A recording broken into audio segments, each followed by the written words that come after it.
Hello ಸ್ನೇಹಿತರೆ, ನಿಮ್ಮೆಲ್ಲರಿಗೂ cultural valley YouTube ಚಾನಲ್ಗೆ ಸ್ವಾಗತ ಸ್ನೇಹಿತರೆ. ಬನ್ನಿ ಸ್ನೇಹಿತರೆ, ನಾವಿವತ್ತು ತಮಿಳುನಾಡಿನ ಒಂದು ಸುಪ್ರಸಿದ್ಧ ತ್ರಿಮೂರ್ತಿಗಳು ಒಂದೇ ಲಿಂಗುವಿನಲ್ಲಿ ನೆಲೆ ನಿಂತಿರ್ತಕ್ಕಂತಹ ಒಂದು ಪವಿತ್ರ ಸ್ಥಳವಾಗಿರ್ತಕ್ಕಂಥ ಸುಚೀಂದ್ರಂ ಅಂತಕ್ಕಂಥ ಒಂದು ಸ್ಥಳಕ್ಕೆ ಬಂದಿದ್ದೀವಿ ಸ್ನೇಹಿತರೆ. ಬನ್ನಿ, ಇಲ್ಲೇನಿದೆ ಅಂತಕ್ಕಂಥದ್ದನ್ನ ನೋಡ್ಕೊಂಡು ಬರೋಣ. ನೋಡಿ, ತಮಿಳುನಾಡಿನ ಕನ್ಯಾಕುಮಾರಿ ಜಿಲ್ಲೆಯಲ್ಲಿ ಬರ್ತಕ್ಕಂಥ ಸುಚೀಂದ್ರಂ ಅಂತಕ್ಕಂಥ ಒಂದು ಸ್ಥಳ ಸ್ನೇಹಿತರೆ. ಈ ಒಂದು ದೇವಾಲಯವನ್ನು ಶ್ರೀ ತಮಾಲಯನ್ ದೇವಾಲಯ ಅಂತಲೂ ಕರೀತಾರೆ. ಅತ್ಯಂತ ಪವಿತ್ರ ಮತ್ತು ಐತಿಹಾಸಿಕ ಮಹತ್ವ ಹೊಂದಿರತಕ್ಕಂಥ ಒಂದು ದೇವಾಲಯ ಸ್ನೇಹಿತರೆ. ಬನ್ನಿ ಸ್ನೇಹಿತರೆ, ಇದರ ಒಂದು ಪೌರಾಣಿಕ ಹಿನ್ನೆಲೆಯನ್ನು ನೋಡೋಣ ಸ್ನೇಹಿತರೆ. ಸುಚೀಂದ್ರಂ ಎಂದರೆ ಶುಚಿ ಅಥವಾ ಶುದ್ಧವಾಗಿರ್ತಕ್ಕಂಥದ್ದು ಅಂತ ಅರ್ಥ. ಹಾಗಾಗಿ ಈ ಒಂದು ಸ್ಥಳಕ್ಕೆ ಒಂದು ಪೌರಾಣಿಕ ಹಿನ್ನೆಲೆ ಏನು ಅಂತಂದರೆ, ಇಂದ್ರನಿಗೆ ಶಾಪ ವಿಮೋಚನೆ ಆದಂತಹ ಒಂದು ಸ್ಥಳ ಸ್ನೇಹಿತರೆ. ಪುರಾಣಗಳ ಪ್ರಕಾರ ಹೇಳೋದಾದರೆ, ದೇವತೆಗಳ ರಾಜನಾದ ಇಂದ್ರನು ಗೌತಮ ಮಹರ್ಷಿಗಳ ಪತ್ನಿಯಾದ ಅಹಲ್ಯೆಯ ವಿಷಯದಲ್ಲಿ ಮಾಡಿದ ತಪ್ಪಿಗಾಗಿ ಮಹರ್ಷಿಗಳಿಂದ ಶಾಪ ಪಡಿತಾನೆ ಸ್ನೇಹಿತರೆ. ತನ್ನ ಶಾಪದಿಂದ ವಿಮುಕ್ತಿ ಪಡೆಯಲು ಇಂದ್ರ ಈ ಸ್ಥಳಕ್ಕೆ ಬರ್ತಾನೆ. ಇಲ್ಲಿ ಬಂದು ತಪಸ್ಸು ಮಾಡ್ತಾನೆ. ಇಲ್ಲಿನ ಶಿವಲಿಂಗವನ್ನು ಪೂಜಿಸಿ ತನ್ನ ಪಾಪಗಳನ್ನು ತೊಳೆದುಕೊಂಡು ಶುದ್ಧನಾಗ್ತಾನೆ ಅಂತಕ್ಕಂಥದ್ದು ಹೇಳ್ತಾರೆ ಸ್ನೇಹಿತರೆ. ಹಾಗಾಗಿ ಸುಚೀಂದ್ರಂ ಅಂದರೆ ಶುದ್ಧೀಕರಿಸಲ್ಪಟ್ಟ ಇಂದ್ರನ ಕ್ಷೇತ್ರ ಅಂತ ಹೇಳಿ ಅವತ್ತಿನಿಂದ ಹೆಸರಾಗಿದೆ ಸ್ನೇಹಿತರೆ. ಹಾಗಾಗಿ ಇಲ್ಲಿ ಇವತ್ತಿಗೂ ಸಹ ಪ್ರತಿದಿನ ಇಂದ್ರ ಮಧ್ಯರಾತ್ರಿ ಬಂದು ಈ ಒಂದು ಶಿವಲಿಂಗಕ್ಕೆ ಪೂಜೆ ಮಾಡಿ ಹೋಗ್ತಾನೆ ಅಂತಕ್ಕಂಥದ್ದನ್ನು ಇಲ್ಲಿನ ಜನ ಹೇಳ್ತಾರೆ ಸ್ನೇಹಿತರೆ. ಹಾಗೆ ಇನ್ನೊಂದು ಪುರಾಣ ಕಥೆ ಇದೆ. ಅದೇನಂತ ಅಂದರೆ, ಈ ಬ್ರಹ್ಮ ವಿಷ್ಣು ಮಹೇಶ್ವರರು ಈ ಏನು ಅನಸೂಯ ದೇವಿಯ ಒಂದು ಸತ್ಯ ಪರೀಕ್ಷೆ ಮಾಡಲಿಕ್ಕೆ ಬರ್ತಾರೆ ಸ್ನೇಹಿತರೆ. ಆಗ ಅವರು ವೃದ್ಧ ಬ್ರಾಹ್ಮಣರ ವೇಷದಲ್ಲಿ ಬಂದು ತಮಗೆ ಹಸಿವಾಗಿದೆ ಎಂದು ಬೇಡ್ಕೋತಾರೆ. ಆದರೆ ತಾವು ಬಯಸಿದಂತೆ ಬರೀ ಮೈನಲ್ಲಿ ಲಗ್ನವಾಗಿ ಆಹಾರ ನೀಡಬೇಕು ಅಂತ ಹೇಳಿ ಒಂದು ವಿಚಿತ್ರ ಷರತ್ತನ್ನು ಇವರು ಹಾಕ್ತಾರೆ ಸ್ನೇಹಿತರೆ.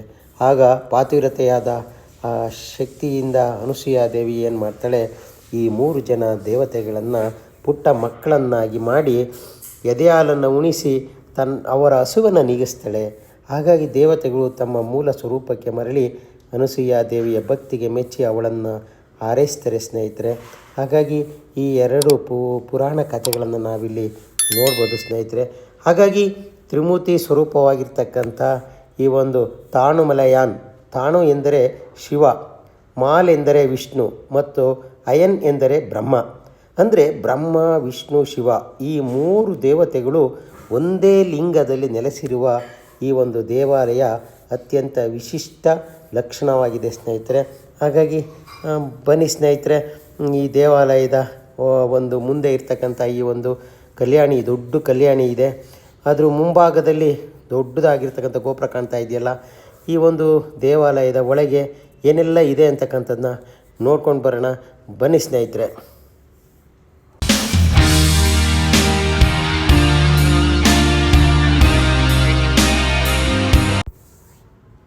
ನೋಡಿ ಸ್ನೇಹಿತರೆ, ನಮ್ಮ ಭಾರತದಲ್ಲೂ ಅದು ದಕ್ಷಿಣ ಭಾರತದಲ್ಲಿ ಬರ್ತಕ್ಕಂಥ, ಅದರಲ್ಲೂ ತಮಿಳುನಾಡಿನಲ್ಲಿ ಬರ್ತಕ್ಕಂಥ ದೇವಾಲಯಗಳದೆಲ್ಲ ಬಹಳ ಅದ್ಭುತವಾದ ದೊಡ್ಡ ದೊಡ್ಡ ದೇವಾಲಯಗಳು ಸ್ನೇಹಿತರೆ. ಈ ದೇವಾಲಯದ ಒಂದು ವಾಸ್ತುಶಿಲ್ಪವನ್ನು ನೋಡೋದಾದರೆ, ಭವ್ಯವಾದ ಒಂದು ದೊಡ್ಡ ರಾಜಗೋಪುರವನ್ನು ಹೊಂದಿದೆ. ಸಾವಿರಾರು ಕೆತ್ತನೆಗಳಿಂದ ಈ ಒಂದು ಗೋಪುರ ಕಂಗೊಳಿಸುತ್ತೆ. ಹಾಗೆಯೇ ಸಹಸ್ರಾರು ಕಂಬಗಳನ್ನು ಇಲ್ಲಿ ನಾವು ನೋಡ್ಬೋದು. ಆಮೇಲೆ ಸಂಗೀತ ಕಂಬಗಳು ಸಹ ಇದೆ ಸ್ನೇಹಿತರೆ. ಒಂದೇ ಕಲ್ಲಿನಲ್ಲಿ ಮಾಡಲ್ಪಟ್ಟ ಹಲವು ಕಂಬಗಳು, ಅದನ್ನು ತಟ್ಟಿದಾಗ ಸ್ವರಗಳು ಹೊರಹೊಮ್ಮುತ್ತೆ ಸ್ನೇಹಿತರೆ. ಹಾಗೆಯೇ ಇಲ್ಲಿ ನಂದಿ ವಿಗ್ರಹ ಇದೆಯಲ್ಲ, ಇದು ಬಹಳ ಬೃಹದಾಕಾರವಾಗಿರ್ತಕ್ಕಂಥ ಒಂದು ನಂದಿ ವಿಗ್ರಹ ಸ್ನೇಹಿತರೆ. ಭಾರತದ ಅತಿ ದೊಡ್ಡ ನಂದಿ ವಿಗ್ರಹಗಳಲ್ಲಿ ಇದು ಸಹ ಒಂದು ಸ್ನೇಹಿತರೆ. ಹಾಗೆಯೇ ನೋಡಿ, ಈ ಗಣಪನ ವಿಶೇಷತೆ ನೋಡಿ, ಸ್ತ್ರೀ ರೂಪದಲ್ಲಿರ್ತಕ್ಕಂಥ ಗಣಪತಿ.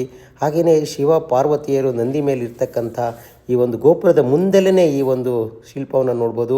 ನೋಡಿ, ಸಾವಿರಾರು ಕಂಬಗಳನ್ನು ನಾವು ಒಟ್ಟಿಗೆ ನೋಡೋದಕ್ಕೆ ಸಿಗುತ್ತೆ ಸ್ನೇಹಿತರೆ.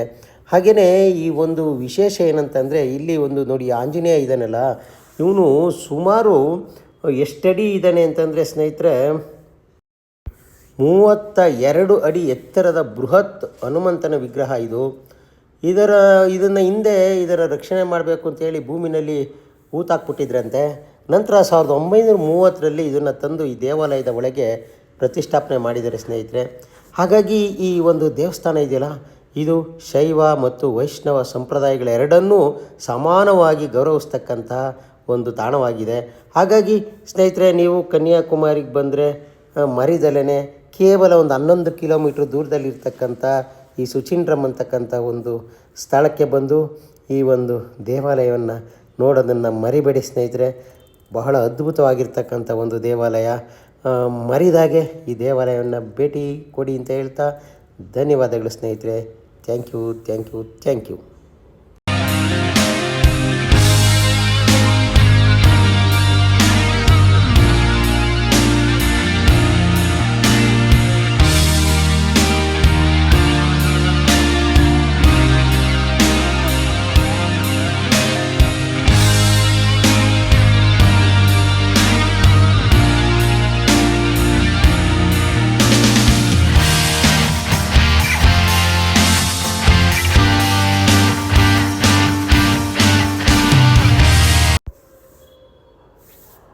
ನೋಡಿ ಸ್ನೇಹಿತರೆ, ಇದು ಕನ್ಯಾಕುಮಾರಿಯಲ್ಲಿ ಬರ್ತಕ್ಕಂತಹ ಒಂದು ತಿರುಮಲ ತಿರುಪತಿ ದೇವಸ್ಥಾನಂ TTDನಿಂದ ನಿರ್ಮಿಸಲ್ಪಟ್ಟಿರ್ತಕ್ಕಂಥ ಒಂದು ದೇವಾಲಯ ಸ್ನೇಹಿತರೆ. ಮೂಲ ದೇವಸ್ಥಾನದಂತೆ ಇಲ್ಲೂ ಸಹ ಭಗವಾನ್ ವೆಂಕಟೇಶ್ವರನನ್ನು ಪ್ರತಿಷ್ಠಾಪನೆ ಮಾಡಲಾಗಿದೆ. ಈ ದೇವಾಲಯದ ಭಕ್ತರು ತಿರುಪತಿಗೆ ಹೋಗೋಕ್ಕಾಗದೇ ಇರೋರು ಇಲ್ಲೇ ಸಹ ತಿರುಪತಿ ವೆಂಕಟರಮಣ ಸ್ವಾಮಿಯನ್ನು ದರ್ಶನ ಮಾಡ್ಬೋದು ಸ್ನೇಹಿತರೆ. ಹಾಗಾಗಿ 2019ರಲ್ಲಿ ಈ ಒಂದು ದೇವಾಲಯವನ್ನು TTDನವರು ನಿರ್ಮಾಣ ಮಾಡಿದ್ದಾರೆ. ಈ ದೇವಸ್ಥಾನದ ವಿನ್ಯಾಸ ತಿರುಪತಿಲಿ ಇರ್ತಕ್ಕಂಥ ವೆಂಕಟೇಶ್ವರ ಸ್ವಾಮಿ ದೇವಸ್ಥಾನದಂತೆಯೇ ಇದೆ. ಹಾಗಾಗಿ ಆ ಗರ್ಭಗುಡಿಯ ವಿಶಿಷ್ಟವಾಗಿರ್ತಕ್ಕಂಥ ಒಂದು ವೆಂಕಟರಮಣ ಸ್ವಾಮಿ ದೇವವನ್ನು ನಾವು ನೋಡ್ಬೋದು ಒಳಗೆ. ಹಾಗಾಗಿ ಇದು ಬಂದು ಕನ್ಯಾಕುಮಾರಿಯ ವಿವೇಕಾನಂದಪುರಂ ಅಂತಕ್ಕಂಥ ಒಂದು ಸ್ಥಳದಲ್ಲಿದೆ. ಸುತ್ತಲೂ ಸ್ನೇಹಿತರೆ ನೋಡಿ, ದೂರದಲ್ಲಿ ಏನು ಸಮುದ್ರದ ಒಂದು ತೀರ ಇದೆ, ಅದು ಭಾಳ ಸುಂದರವಾಗಿ ಕಾಣುತ್ತೆ ಸ್ನೇಹಿತರೆ. ಹಾಗಾಗಿ ನಾವು ಈ ಒಂದು ದೇವಸ್ಥಾನ ಎತ್ತರದ ಪ್ರದೇಶದಲ್ಲಿ ಇರೋದ್ರಿಂದ ಬಾಲಾಜಿ ಅಥವಾ ಏನು ವೆಂಕಟರಮಣ ಸ್ವಾಮಿ ಇದ್ದಾನೆ ಆತನನ್ನು ನೋಡಲಿಕ್ಕೆ ಒಂದು ಆನಂದ ಆಗುತ್ತೆ ಸ್ನೇಹಿತರೆ. ಹಾಗೆಯೇ ಪಕ್ಕದಲ್ಲೇ ಇರ್ತಕ್ಕಂಥ ಸಮುದ್ರದ ತೀರ ಇದೆಯಲ್ಲ, ತುಂಬ ಅದ್ಭುತವಾಗಿ ಕಾಣುತ್ತೆ ಸ್ನೇಹಿತರೆ. ಹಾಗೆಯೇ ನೋಡ್ತಾ ಹೋಗಿ, ಈಗ ದೂರದಲ್ಲಿ ನಮಗೆ ಈ ಒಂದು ಸಮುದ್ರದ ಮಧ್ಯದಲ್ಲಿ ನಮಗೆ ಆ ಒಂದು ವಿವೇಕಾನಂದರ ಒಂದು ಮೆಮೋರಿಯಲ್ ರಾಕ್ ಮತ್ತು ಏನು ತಿರುವಳ್ಳವರ ಪ್ರತಿಮೆ ಇದೆ, ಅದು ಸಹ ನಮಗೆ ಇಲ್ಲಿಂದ ಕಾಣಿಸುತ್ತೆ ಸ್ನೇಹಿತರೆ. ಬನ್ನಿ, ಅದನ್ನು ಸಹ ನಿಮಗೆ ನಾನು ತೋರಿಸ್ತೀನಿ. ಇಲ್ಲಿಂದ ನೋಡೋದಕ್ಕೆ ತುಂಬ ಅದ್ಭುತವಾಗಿರ್ತಕ್ಕಂಥ ಒಂದು ಜಾಗ ಸ್ನೇಹಿತರೆ. ನೋಡಿ, ದೂರದಲ್ಲಿ ಕಾಣ್ತಾ ಇದೆಯಲ್ಲ, ನೋಡಿ ಈಗ ನಿಮಗೆ ತೋರಿಸ್ತೀನಿ ನಾನು. ಈ ಸಮುದ್ರದ ಅಲೆಗಳು ನೋಡಿ ಯಾವ ರೀತಿ ಬಂದು, ನೋಡಿ ದೂರದಲ್ಲಿ ನಮಗೆ ತಿರುವಳ್ಳವರ್ ಮತ್ತು ಒಂದು ಬ್ರಿಡ್ಜು ಸಹ ಕಾಣ್ತಾ ಇದೆ. ಹಾಗೆಯೇ ವಿವೇಕಾನಂದ ಮೆಮೋರಿಯಲ್ ರಾಕ್ ಸಹ ನಾವು ನೋಡ್ಬೋದು ಸ್ನೇಹಿತರೆ. ನೀವು ಕನ್ಯಾಕುಮಾರಿಗೆ ಬಂದರೆ ಇದು ಒಂದು ಒಳ್ಳೆಯ ಒಂದು ದೇವಸ್ಥಾನ ಇದೆ, ಇದನ್ನು ಸಹ ನೀವು ಸಂದರ್ಶನ ಮಾಡಿ.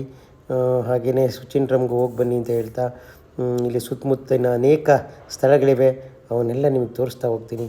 ಬನ್ನಿ ಸ್ನೇಹಿತರೆ, ನೋಡ್ಕೊಂಡು ಬರೋಣ.